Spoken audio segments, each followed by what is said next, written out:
ওই দেখো গিন্নি, তোমার মেয়ে ব্যাগপত্র গুছিয়ে কোথায় একটা যাচ্ছে। এ কি রে, এই ব্যাগপত্র গুছিয়ে যাচ্ছিস কোথায়?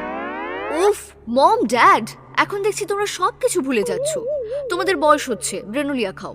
দিন বাড়ার সঙ্গে সঙ্গে আমাদের বয়সটাও তো বাড়ছে, তাই এটা তুই কেন ভুলে যাচ্ছিস? যা হোক, সেসব কথা বাদ দে। তুই আগে এটা বল, তুই যাচ্ছিস কোথায়? আর কদিন পরেই তো আমার পুজো, তাই তো মরতে যাচ্ছি।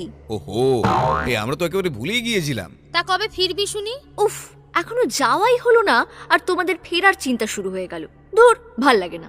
আচ্ছা আচ্ছা, ঠিক আছে ঠিক আছে, সাবধানে যাস আর পৌঁছে আমাকে একটা ডিএম করে দিস। क्या सोच रहा है क्रिस? সেরকম কিছু না, আমি ভাবছি সামনেই তো সরস্বতী পূজা, তাই আমরা ছোট করে একটা পুজো করলে কেমন হয়? आइडिया तो बहुत ভালো আছে, लेकिन সবাইকে पूछते तो হবে না।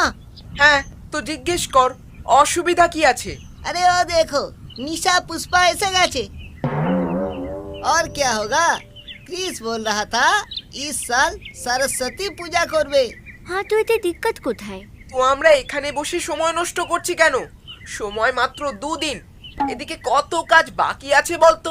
প্যান্ডেল করা, ঠাকুর কেনা, পুরোহিত জোগাড় করা, তারপর বাজার করা, আরো কত কি। পিনাকে শিখে রাম।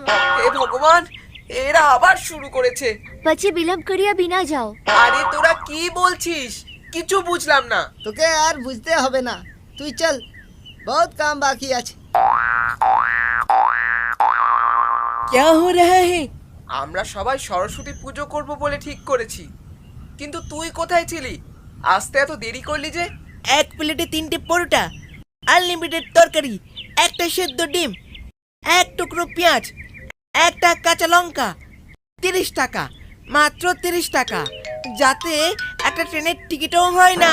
হে ভগবান, এ শেষে তুইও? শিরায় শিরায় রক্ত, আমি রাজুদার পকেট পরোটার ভক্ত।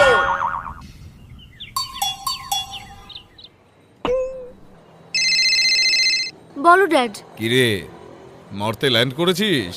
এই তো ড্যাড, এই তো খানিকক্ষণ আগেই। আচ্ছা, মর্তে ফগ বাদে আর কি চলছে বলতো? ড্যাড কি আর বলবো, মর্তে ফগ এখন অতীত। 5 তলা মল পুরোটাই ফুড ব্লগার আর রিলসে নৃত্য করা মামুনিদের ভিড়। বাবা, আলাদাই ব্যাপার তো। আচ্ছা ড্যাড, আমি এখন রাখি। I call you later. 1 minute রুকো। আরে আবার কি হলো? আরে তো বুঝতে পারলি না, ও কেন